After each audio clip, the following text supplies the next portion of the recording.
Shalom, shalom, Shabbat Adonai.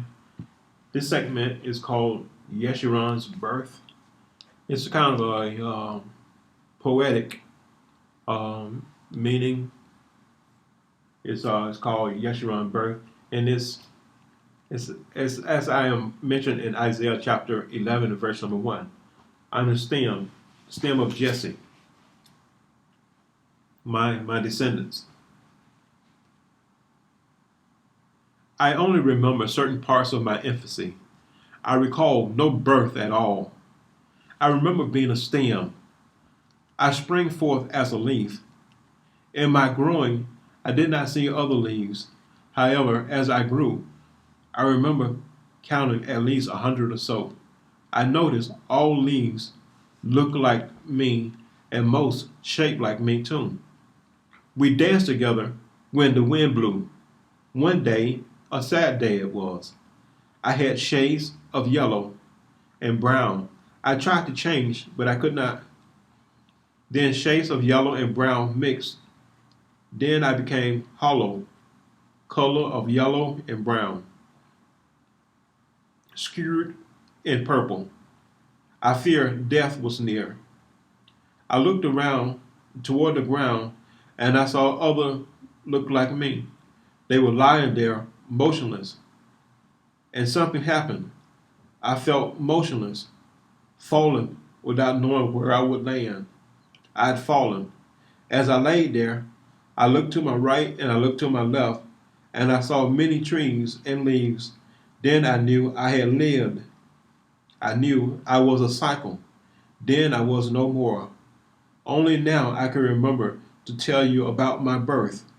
I am Yeshurun.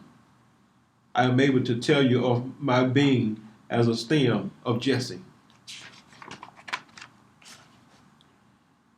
Is there rest for my soul? My pillow said, I wept. I said, not me, I wept. I thought it was my soul. My pillow said, I wept. Often I said to myself, I'm fine. My soul yearns for perfection, this vague and hollow beckoning of pleasure. And I know little of pleasure. I'm a tangible thinker. Who said that? Quiet. I know oranges are triangles compressed into a circle. Here comes death, scattered autumn, shivered thoughts. The trees and green leaves are gone, mixed with yellow and brown. Death is near. The tribulation is upon them. It comes rustling like unto ivory, quickly into perfection, concentrated by the wind. I asked for my white linen. My face grew chill as my ears heard the piercing words. Devour much flesh. I saw two monsters, a female monster and a male monster. One was named Leviathan and the other one was named Behemoth. My almond-shaped eyes flattered as the day turned into darkness. Then my heart said, recline. I thought the wicked beckoning me. I saw so much blood, I thought I was dripping in my own blood. Then I saw a garden, and it looked like a dream in technicolor, adorning itself for me, saying, come to me, draw near to me. Then I felt a blast, and my heart felt, and my eyes was burning, and I felt silence broke, and then debris was everywhere, and it was all over me.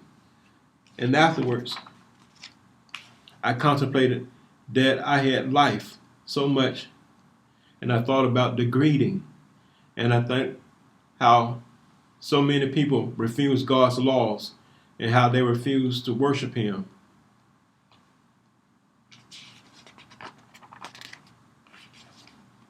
The vessel that thought that the potter would finish. The first thoughts shaped in time. I learned I was an investment made by the potter's hand to be used someday to bring him glory. The vessel cracked, whereas the light that was placed inside was unable to contain the light that the Spirit had upon this vessel? Do I resemble the divine in image, in body, or in form, or in action? If I don't resemble the divine in action, but in form, then would not that be distorted? I didn't.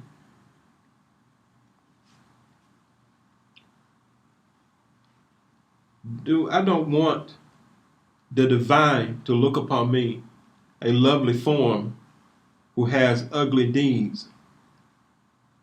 What good is it if my anatomy corresponds to the divine when my actions are not?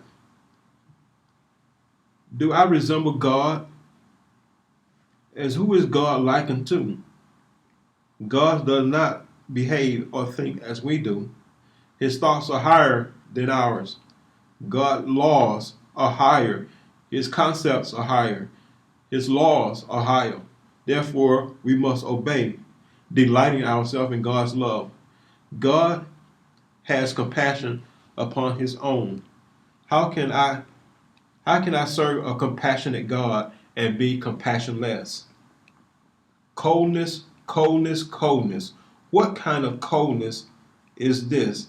This barbarian art of love, marvelous message of disloyalty, critical of keeping the laws of God, and genuine love for lust, greed, and pride, boldly requiring that I should have none.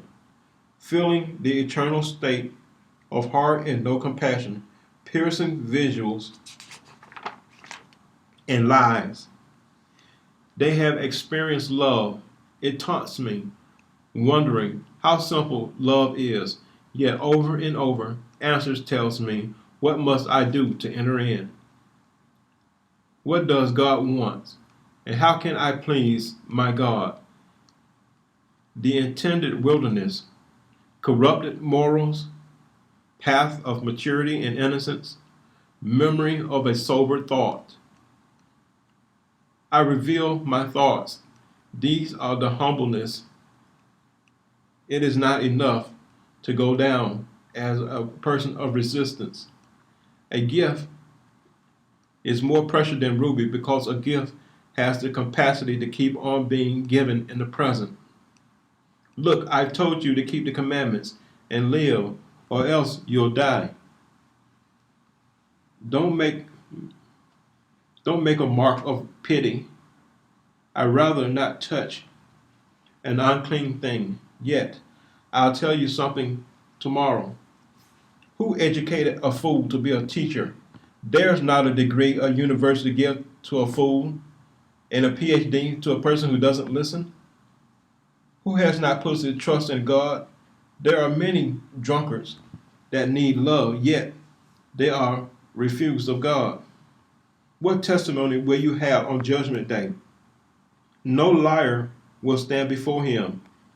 I've heard you boast how you lie so well. No one knows you have become a professional liar.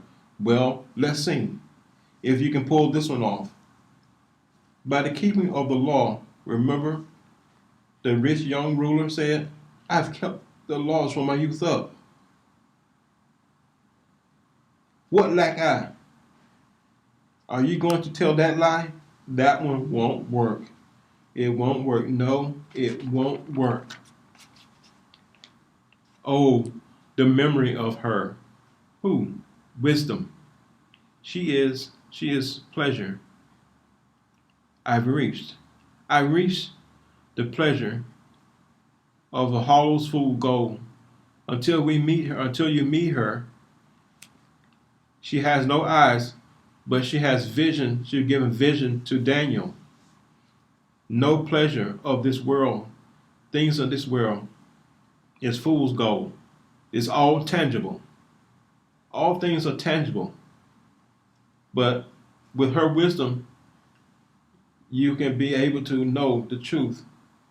And you made mention of her. She have no hands, but she will open the door of righteousness to you. She have no feet, but she will lead you in the path of righteousness. I remember when she was revealed to me, She hid behind a curtain and beckoned me, come. Remember, she taught me how to taste, the dichotomy of taste. She said, you can taste food, but you can taste and see that the Lord is good. She said, you can taste and know that God is good because you cannot utter words how God is good. So your spirit will make intercession for you without speaking any words. Your spirit will make intercessory to tell you how good God is by your taste in your mouth. But you have taste as a human and you have taste as a spiritual being. That as a spiritual being, you cannot express the goodness of God. That's what taste and see that how good God is. That's what you can taste, and you can know how good God is. Yes, I remember you told me that. I will chase you in my bedchamber. You arouse me by the words that you've given me. It's better than gold. Yes, your words are sweeter than the honeycomb. I will chase you about my bedchamber, looking for a pen to write down the words you just told me. Be merciful unto me and tell me those thoughts again so I can understand your meaning. My love.